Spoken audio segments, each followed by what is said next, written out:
Line Kashmir honey. அழகும் வாசனையும் கமழும் காஷ்மீர் லயன் காஷ்மீர் ஹனி.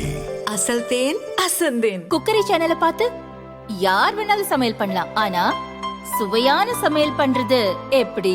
நான் இதயம் நல்லெண்ணெயில சமையல் பண்றேன். ஆஹா ஓஹோன்னு பாராட்டுறாங்க. நீங்களும் இதயம் நல்லெண்ணெயில சமையல் பண்ணுங்க, பாராட்ட வாங்குங்க. தினம் தோறும் வாங்குவே இதயம் இதயம்.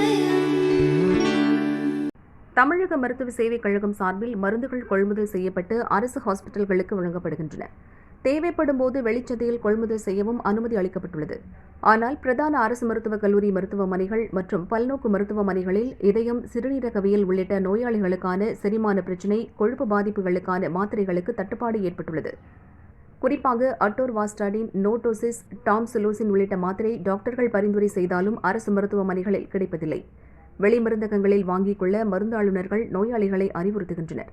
இதுகுறித்து நோயாளிகள் கூறியதாவது: சென்னையில் உள்ள அனைத்து பிரதான அரசு மருத்துவமனைகளிலும் சில வகை மருந்துகளுக்கு தொடர்ந்து தட்டுப்பாடு நிலவி வருகிறது. இணை நோயால் பாதிக்கப்பட்டு சிகிச்சைக்கு செல்வோருக்கு டாக்டர்கள் பரிந்துரைக்கும் மாத்திரைகள் கிடைப்பதில்லை. ஒரு சில மாத்திரைகள் ஒரு மாதத்திற்கு மேல் வரத்து இல்லை. எனவே வெளியே வாங்கிக் கொள்ளும்படி அறிவுறுத்துகின்றனர். மேலும் டாக்டர்கள் பரிந்துரைக்கும் அளவில் சில மாத்திரைகள் இருப்பதில்லை. குறிப்பாக 250 மில்லிகிராம் அளவு எடுத்துக்கொள்ள பரிந்துரை செய்தால் 500 மில்லிகிராம் மாத்திரை கொடுக்கின்றனர். அவற்றை இரண்டாக உடைத்து சாப்பிடச் சொல்கின்றனர். சிறிய அளவிலான மாத்திரைகளை உடைக்க முடியாமல் சில நேரங்களில் முழுதாக சாப்பிடுகிறோம். எனவே மருந்து மாத்திரைகளை தேவைக்கு ஏற்ப மருத்துவமனைகளில் வாங்கி வைத்துக் கொள்வதுடன் டாக்டர்கள் பரிந்துரைக்கும் அளவிலான மாத்திரைகளையே வழங்க வேண்டும் என நோயாளிகள் வலியுறுத்தினர்.